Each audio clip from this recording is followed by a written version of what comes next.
The suitcase was already half-packed when I walked into the bedroom.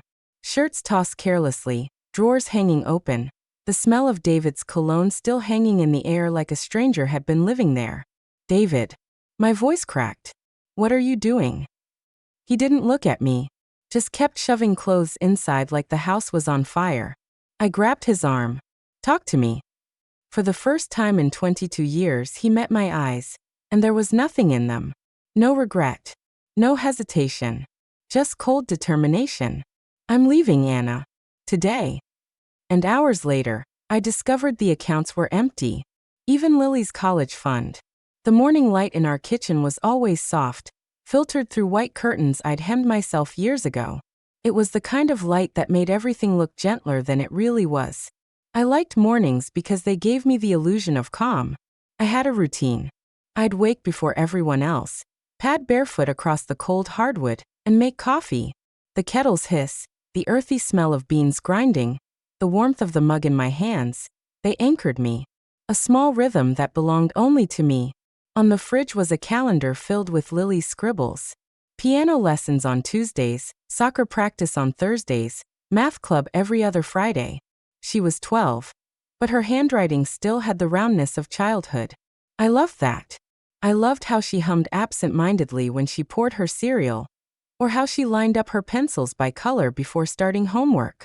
That morning, before everything collapsed, Lily had come downstairs with her backpack already packed. She was small for her age, but carried herself with an assurance that sometimes startled me. Her dark hair was tied back in a ponytail, and she wore her favorite hoodie, the one with a faded cartoon fox on the front. "Morning, Mom," she said, dropping her lunchbox on the counter with a thunk. "Morning, baby." I slid a plate with scrambled eggs toward her. "You have a test today, right?" She nodded, chewing thoughtfully.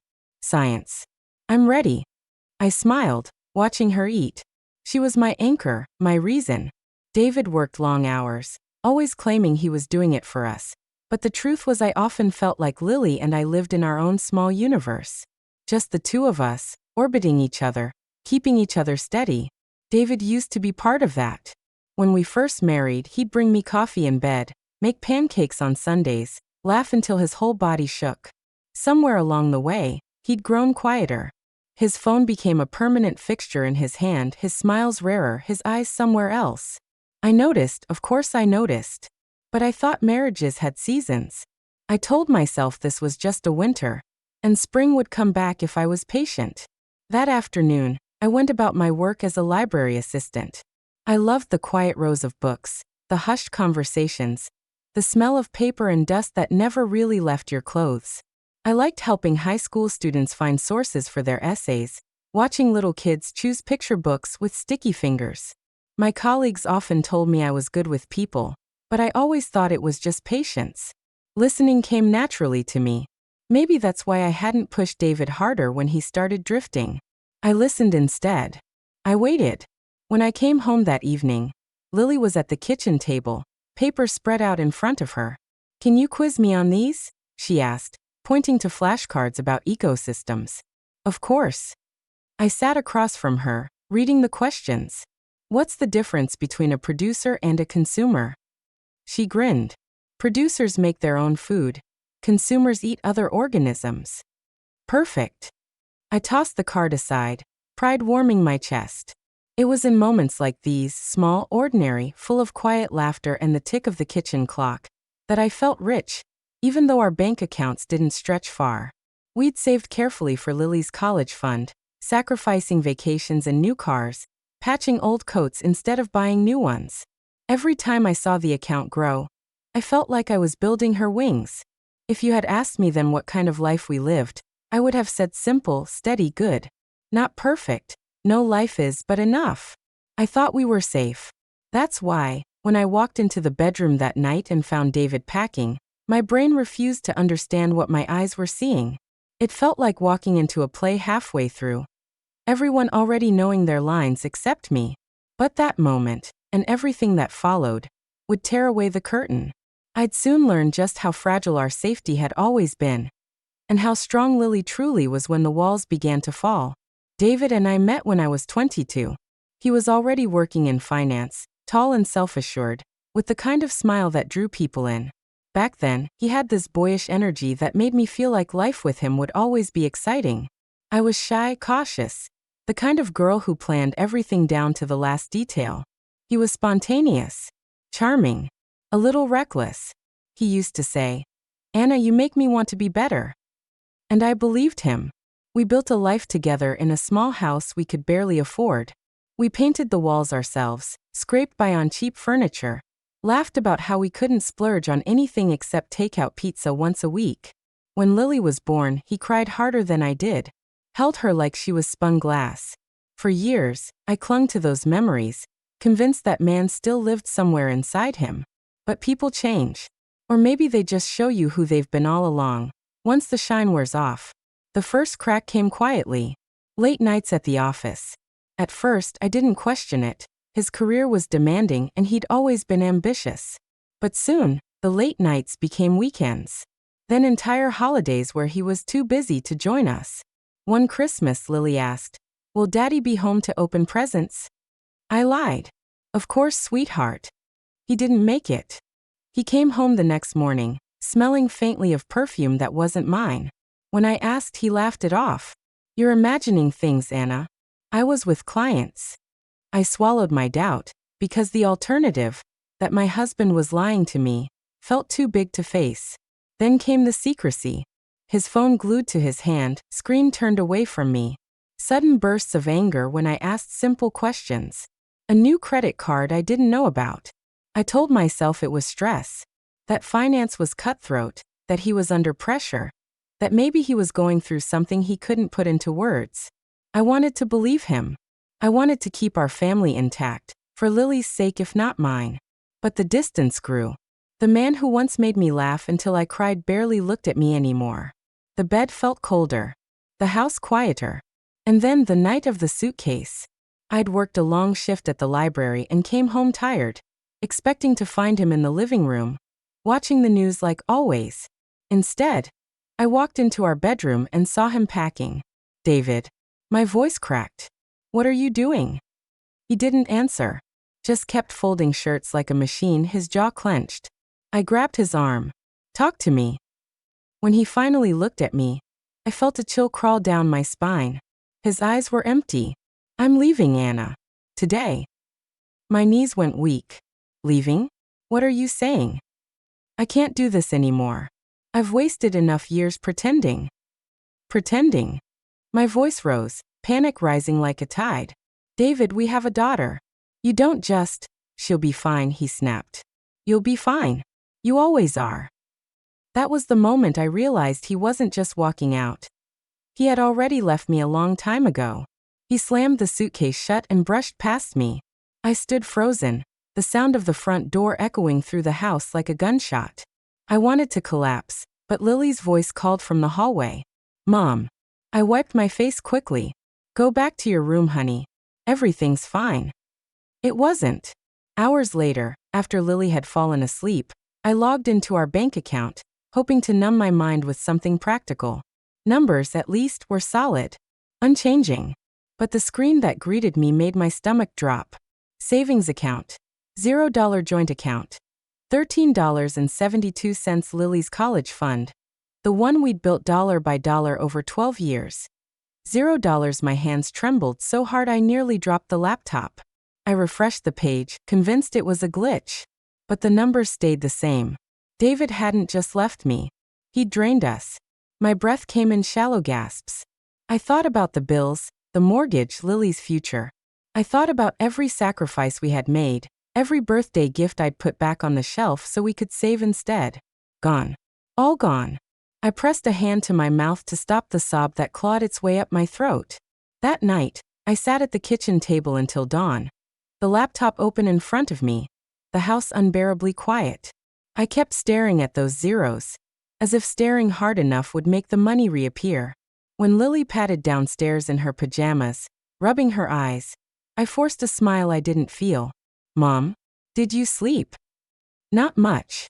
She tilted her head, studying me with eyes far too perceptive for 12 years old. Then softly she said, "Don't worry, Mom. I handled it." For a moment, I thought I'd misheard her. Handled what? But Lily only gave me a small, steady smile. And in that moment, I realized my daughter knew more than she was letting on. For days after David left, I moved through the house like a ghost. The mornings were the hardest. His absence echoed in small, cruel ways. One less coffee mug on the counter, one less coat hanging by the door. Even his scent, that familiar cologne, lingered just long enough to remind me he was gone. At night, I lay awake listening to the hum of the refrigerator and the soft tick of the clock in the hallway, my chest tight with panic. How would we pay the mortgage? How would I explain to Lily that her college dream, the one she'd been talking about since she was 6, had been stolen by her own father? But Lily was different. One evening, as I sat staring at a pile of unpaid bills, she quietly pulled up a chair beside me. "Mom," she said, her voice steady in a way that startled me. "Don't cry anymore. I'm not scared." I looked at her, 12 years old, hair tied in a messy ponytail, wearing her oversized sweatshirt with unicorns on it. She should have been devastated. She should have been sobbing, asking questions I couldn't answer. Instead, she reached for my hand. "I told you," she said softly. "I handled it." At first, I thought she was trying to comfort me with childish bravado. But over the next few days, little things started to feel strange. I noticed Lily spending more time on her laptop, typing with an intensity that didn't look like a kid playing games. Once, when I walked past her room, I caught a glimpse of a spreadsheet on the screen. Rows of numbers, bank names, account codes. "Homework?" I asked, forcing a smile. "Something like that," she replied without looking up. I should have pressed her, but exhaustion had dulled my instincts. I told myself she was just distracting herself from the pain. Then one afternoon the phone rang. It was David. I froze at the sight of his name. My heart hammered in my chest as I answered. "Anna," he said sharply. "What the hell are you playing at?" "David." My voice cracked. "Where are you? You think this is funny? You think you can mess with me? I don't know what you're talking about." But he wasn't listening. "My accounts are frozen. Every damn one. Do you know what kind of mess you've caused? Fix it, Anna. Now." "Frozen accounts?" I blinked in confusion. "David, I didn't." The line went dead. I sat there, stunned. My hands shook as I put the phone down. That's when I heard it, a soft sound from the hallway. I turned, and there was Lily, leaning against the wall with her arms crossed, her face unreadable. "Was that Dad?" she asked. I swallowed. "Yes." He said his accounts are frozen. She nodded once, as if she had expected this. "Lily," I whispered, "what's going on?" For a long moment she didn't answer. Then she stepped closer, her voice calm and deliberate. "Dad didn't just take our money, Mom. He stole more. From other people. And he tried to use your name. And mine." The room tilted. "What are you talking about? How could you know that?" She held my gaze steady as stone. "Because I checked. I followed the trail." Her words landed like thunder. I sank into the chair, staring at her in disbelief. "Lily, you're 12. "I'm 12, she agreed. "But I'm not stupid. And I'm not helpless." For the first time since David left, a different kind of chill ran through me. Not fear of him, but fear of what my daughter was becoming. That night, after she went to bed, I sat in the dark living room replaying her words. I wanted to believe she was exaggerating. But when I opened the mail the next morning, my heart nearly stopped. A letter addressed to me, but it wasn't from our bank. It was from a loan company. A loan I had never taken out. $50,000 under my name. Another letter followed, this one addressed to Lily, a credit card application. He was using us. He was building a new life on the rubble of ours. Rage coursed through me, hot and blinding. How could a father do this to his child? How could a man I had once loved look at his daughter's future and decide it was disposable? That evening, I confronted Lily. "You were right," I whispered, my voice shaking. I showed her the letters. She barely flinched. "I told you. He's worse than you thought." "What are you doing, Lily? Tell me the truth." She closed her laptop and finally looked at me. Her eyes were calm, unnervingly calm. "I'm stopping him," she said simply. I felt my throat tighten. "How?" But she didn't answer. Instead, she walked over and hugged me. "Don't worry, Mom. Just trust me. And the terrifying thing was, I did. Still, late that night, as I lay awake listening to the faint tapping of her keyboard from down the hall, I couldn't shake the feeling that something irreversible was happening. David had broken me. But Lily? Lily was becoming something I didn't fully understand. Brilliant, ruthless, and utterly unafraid. Sleep abandoned me. Every night, I tossed in the darkness, my body aching with exhaustion but my mind refusing to rest. I would close my eyes and see numbers, bank balances drained to zero, college brochures Lily had once tucked under her pillow, the flash of David's cold eyes as he walked out with his suitcase. Sometimes I pressed my palms against my temples and whispered to myself, this can't be real. This can't be my life. But the bills stacked on the kitchen table every morning said otherwise. It wasn't just the financial ruin. It was the betrayal. I kept replaying our years together. The sacrifices I had made. The nights I stayed home with Lily so he could climb his career ladder. The way I believed him every time he promised he was working late. The truth clawed at me. I had built my life around a man who had never truly seen me. One night, I padded into the kitchen at 3 a.m., hoping tea would calm me. The house was silent except for the hum of the refrigerator. But then I heard it, the faint, rhythmic tapping of keys. I followed the sound down the hall and stopped at Lily's door. A thin glow of her laptop screen spilled through the crack. I pushed gently. The door creaked open. Lily sat cross-legged on her bed, her face lit up by the monitor, her fingers flying across the keyboard. She looked nothing like a child at that moment. She looked sharp, focused, almost frighteningly adult. Lily, I whispered. She jumped slightly but didn't close the laptop. Instead, she glanced at me calm. Couldn't sleep? I shook my head. Neither could you. For a long moment, we just stared at each other, the silence heavy. Then she said something that made my heart twist. He thinks we're weak. He thinks he can just erase us and move on. But he doesn't know me. I stepped into the room, my throat dry. Sweetheart, you're 12. And he's underestimating me, she replied flatly. There was no anger in her voice. No childish tantrum. Just certainty. I wanted to argue. To tell her she was too young to carry this weight. That it was my job to fix the mess her father had left behind. But the truth was, I didn't know how. I didn't have the tools. She did. That night, lying back in my bed, I thought about my daughter's words. He doesn't know me. And I realized I didn't fully know her either. The following days blurred together in a haze of survival. I went to work at the library, smiled faintly at coworkers who asked if I was all right, and came home to find Lily glued to her laptop. Sometimes she scribbled notes in a worn spiral notebook. Numbers, names, arrows connecting one clue to another. I caught glimpses. Bank transfers, email addresses, something labeled Rebecca. Rebecca. The mistress. The name hit me like a slap. I had imagined her countless times. Younger than me, prettier, with the kind of energy that made David feel alive again. I hated her faceless silhouette in my mind. But seeing her name written in my daughter's neat handwriting made her real. One evening, I tried to reach Lily the way a mother should. Do you want to talk about it? I asked as we ate dinner, the silence between us heavy. About what? About him. About her. Lily shook her head. Talking won't change anything. Her words were like ice. She chewed her pasta slowly, calmly, as if we weren't sitting in the ruins of our family. You're still a child, I whispered, more to myself than to her. She looked up then, her eyes steady. Not anymore. That night, I couldn't take the walls of the house pressing in on me. I grabbed a coat and stepped outside into the cold.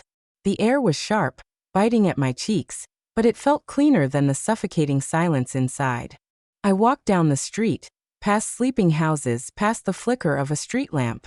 My mind churned with questions. How much did Lily know? How much was she doing? And where would it all end? By the time I returned, my fingers numb, the house was silent again. I crept into Lily's room. She had finally fallen asleep, her notebook open on the bed beside her. I shouldn't have looked. I knew it was a violation, but I couldn't stop myself. The pages were filled with details, account numbers, company names, dates, and one sentence underlined twice. Expose Rebecca at St. Mary's. St. Mary's, the hospital where Rebecca worked as an administrator. I clutched the notebook, my heart racing. My daughter wasn't just poking around. She had a plan. I sat on the edge of her bed, brushing a strand of hair from her forehead. Her breathing was steady, her face peaceful. She looked like a child again in sleep. But the notebook told a different story. The next morning over breakfast, I tried again. "Lily," I said softly, "whatever you're doing, it's dangerous." She sipped her orange juice and set the glass down. "So is letting him get away with it. You can't carry this." Her eyes flicked up, sharp and clear. "Then help me." It was such a simple request, but it cracked something open inside me. I realized I had a choice: either keep stumbling in my grief, or stand beside my daughter, even if I didn't fully understand the road she was on. I reached across the table and squeezed her hand. "Tell me what you need." For the first time in weeks, she smiled. That day marked a turning point. I still couldn't sleep. My nights were filled with restless pacing and whispered prayers. But beneath the exhaustion, a spark began to flicker. Maybe we weren't powerless. Maybe, just maybe, the very thing David underestimated, the bond between a mother and daughter, was the one thing that could undo him. I began to write my own notes, not about accounts or fraud, but about us. Our memories. Our history. I reminded myself of every sacrifice I had made for this family, every moment of love I had poured into it. And slowly, I felt something rise in me that I thought David had stolen forever: strength. One evening, as Lily typed furiously on her laptop, I stood in the doorway and watched. She was a storm contained in a small body, fierce and unyielding. "You're scaring me a little," I admitted softly. Without looking up, she said, "Good. He should be scared too." And for the first time since the betrayal, I realized she was right. The first time I realized Lily's plan was real, not just scribbles in a notebook, was the afternoon she came home from school and went straight to her laptop without even changing out of her sneakers. I stood in the doorway of her room, watching her fingers fly across the keys. "Homework?" I asked. She didn't look up. "Sort of." I stepped closer. On the screen, I saw a banking portal, but not ours. A corporate one. Her eyes flicked to me and then back to the screen. "Don't worry. I'm not breaking in. I already have what I need." "Lily." My voice came out shaky. "What exactly are you doing?" She sighed, as if I were the child and she the adult. "Rebecca's been siphoning money at her job.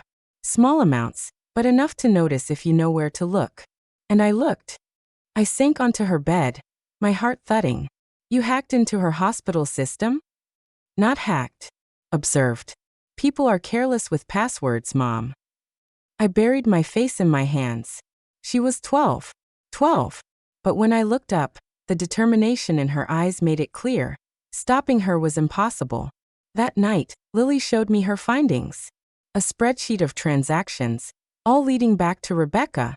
She explained them in simple terms, like she knew my mind was too tired to keep up. "See these?" She pointed at transfers labeled as equipment maintenance. "They don't exist. She's been moving money into a side account. Dad probably doesn't even know. She's greedy too." I sat in silence, torn between pride and dread. My daughter was unraveling crimes I barely understood. "What do you plan to do with this?" I finally asked. She looked at me, calm as ever. "Send it to the right people. But first, we have to cut off Dad's lifeline." The following week felt like living in a thriller I hadn't signed up for. Lily worked in bursts, then shut her laptop the moment I walked in, as though protecting me. Sometimes I caught her whispering to herself, rehearsing what she would write in an email, or how she would phrase something if questioned. One afternoon, I came home early and found her pacing the living room, phone in hand. She jumped when she saw me. "Who were you talking to?" I asked. She hesitated, then confessed. "Rebecca's father. The surgeon." I nearly dropped my bag. "Lily, no." "He needed to know," she interrupted firmly. "She's been stealing from her own hospital. If he finds out through the wrong channels, it'll destroy him too. Better he hears it now privately." I stared at her. "You called him?" She nodded, matter of fact. "I didn't give my name. Just enough details for him to start digging." I sat heavily on the couch, stunned. My daughter had just detonated a bomb in Rebecca's world. But things didn't always go smoothly. 2 nights later, David called again. His voice was a low snarl through the phone. Anna, stop whatever game you're playing. You think you're clever, but you're not. Rebecca's father is furious. Do you know what you've started? I don't know what you're talking about, I whispered, though my hands shook violently. Oh, you'll know, he spat. When the lawyers come knocking. He hung up, leaving me trembling. I found Lily in her room, calm as ever. He knows, I whispered. David knows someone's behind this. She shrugged. Of course he does. But he doesn't know it's me. Lily, this is dangerous. So is letting him ruin us, she said quietly. Her certainty frightened me more than David's threats. The next setback came in the form of an email. I checked my inbox one morning before work and found a message from the loan company. Failure to make payment will result in legal action. Tears pricked my eyes. I thought Lily's plan was working, but here was reality, sharp and cruel, reminding me we weren't safe yet. I shoved the letter at her that evening. What if this doesn't work? What if he's already destroyed us? For the first time, doubt flickered in her eyes. She stared at the paper, her lips pressed into a thin line. I'll fix it, she whispered, though softer than before. It broke me, seeing her shoulders sag for a moment, her small frame carrying so much weight. I pulled her into my arms, pressing her head against my chest. You shouldn't have to fix this. This is my fight. But she shook her head. It's ours. Days passed. Lily worked relentlessly, but tension clawed at both of us. Every ring of the phone made me jump. Every knock at the door sent my pulse racing. Then one evening, she came running into the kitchen, her face flushed with triumph. It worked, she said breathlessly. I froze the fraudulent accounts. He can't access a single dollar. I blinked at her, unsure if I had heard correctly. She grinned a rare, fierce grin. He's stranded. Watch. He'll call. And he did. That night, the phone rang. David's voice was panicked, nothing like the cold certainty from before. Anna, you need to help me. Please. I can't. I can't get to anything. My accounts are gone. Rebecca's furious. Just tell me what you did. I listened in silence, my hand shaking around the phone. Anna. His voice cracked. Please. And for the first time, I felt something shift inside me. Pity drained away, replaced by quiet strength. I didn't do anything, David, I said calmly. Maybe you should ask your daughter. His sharp inhale was the last sound before I hung up. But even victory carried shadows. Later that night, as Lily sat cross-legged on the couch, glowing with quiet triumph, I felt a pang of unease. She was 12. Just 12. Yet she had outmaneuvered a grown man and his mistress, dismantled fraud schemes, and toppled their plans. Pride warred with fear inside me. What kind of world was I leading her into, where survival meant becoming ruthless before she even hit her teenage years? I reached over, tucking a strand of hair behind her ear. You're amazing, I whispered. But promise me something. She tilted her head. What? Don't let this harden you. Don't let him turn you into something you're not. She held my gaze for a long moment. Then she smiled faintly. Don't worry, Mom. I know exactly who I am. Her confidence both comforted me and scared me to death. The call came on a Thursday morning. I was shelving books at the library when my phone buzzed. It was an unfamiliar number, but something inside told me to answer. Mrs. Parker? A formal voice asked. This is Dr. Reynolds, the hospital director at St. Mary's. My stomach clenched. Rebecca's workplace. Yes. There's been a situation. Are you available to come in? The words made no sense, but the tone was unmistakable. Urgent, careful, rehearsed. I agreed, and an hour later, I was sitting in a stark white office with the smell of disinfectant thick in the air. Across the table, Dr. Reynolds adjusted his glasses. Beside him sat Rebecca's father, his face pale, jaw tight. We've uncovered significant financial irregularities in our system, Dr. Reynolds began. Fraudulent transfers, misuse of funds, all traced back to your husband's companion, Rebecca. My breath caught. Even though I knew Lily had set the dominoes in motion, hearing it aloud made it real. She's been placed on leave pending investigation, he continued. And given the nature of the documents, the police may become involved. Rebecca's father finally spoke, his voice low and pained. I knew something was wrong, but I never imagined my own daughter. He trailed off, pressing a hand to his forehead. I sat frozen, hands clasped in my lap, heart pounding. I hadn't orchestrated this meeting. Lily had. Quietly, invisibly, she had pulled strings until the truth became undeniable. When I returned home, Lily was waiting at the kitchen table, her laptop open. Well, she asked, as if she were the parent and I the child. I told her everything. She nodded once, satisfied, then turned the screen toward me. On it was a drafted email addressed to the loan company, attaching evidence of identity theft, David's logins, IP addresses, signatures. I'm sending this next, she said simply. I stared at her, stunned. Lily, where did you even learn to do all this? She shrugged. The internet teaches you a lot if you pay attention. And Dad never thought I was paying attention. By the weekend, David's world began to collapse. He called me 3 times in one day, each more desperate than the last. Anna, you have to listen, he pleaded in the first call. Rebecca's ruined me.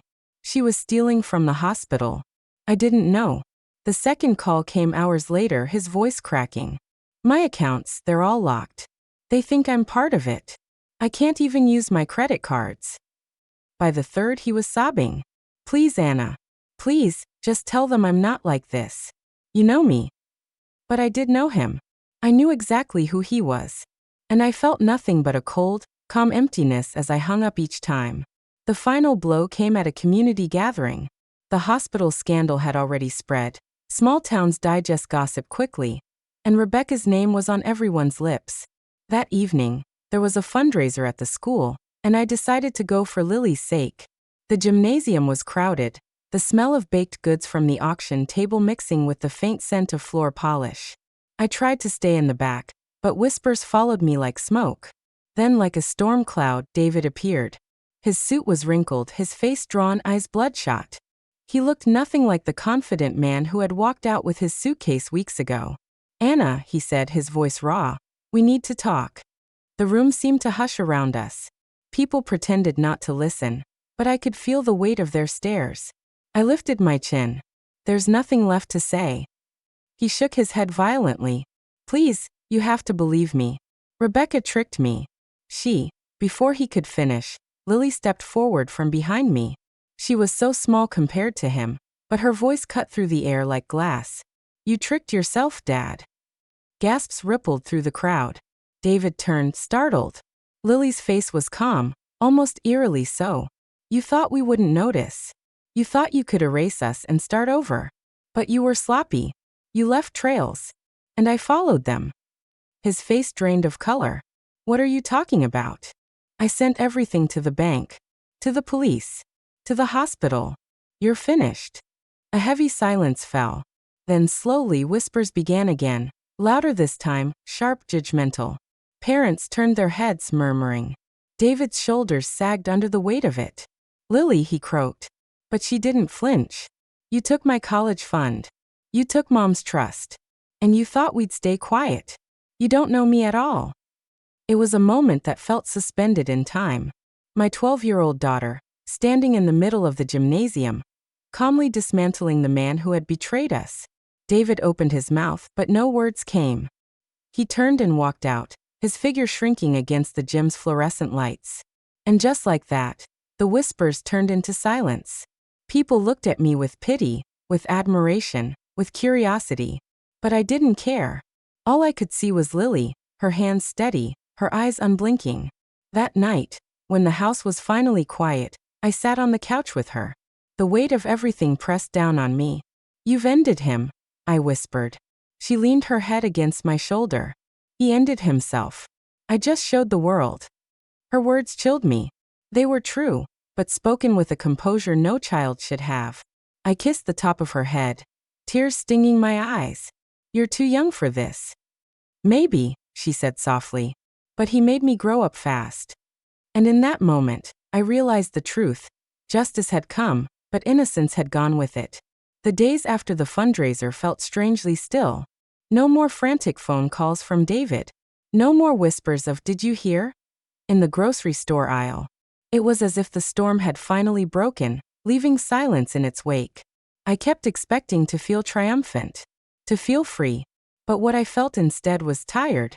Tired in my bones, in my breath, in the way I moved through each day. At the library, people approached me cautiously. Some offered hugs, some whispered words of support. Others just gave me looks, the kind that carried equal parts sympathy and curiosity, as though I were a character in a story they'd been following. I smiled when politeness required it. But when I returned home, I often collapsed onto the couch, staring at the ceiling until Lily tugged at my sleeve, asking, "What's for dinner?" Lily, on the other hand, carried herself like nothing had changed.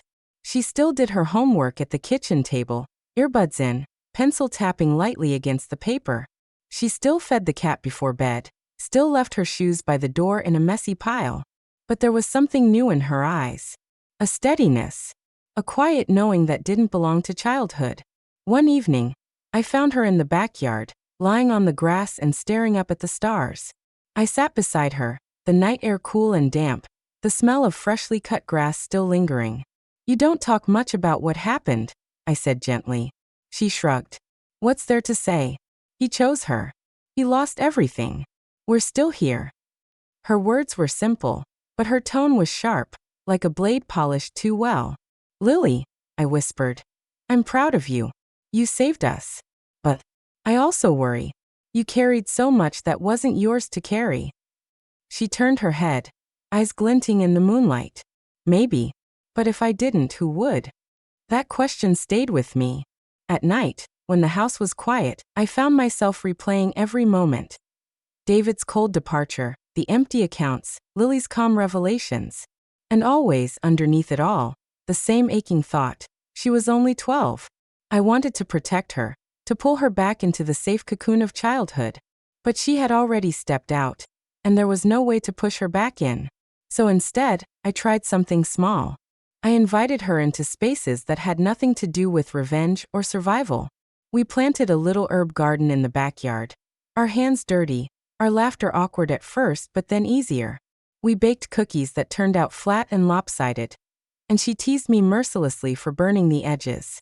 We went on bike rides around the neighborhood, her hair flying behind her, her laughter echoing in the cool air.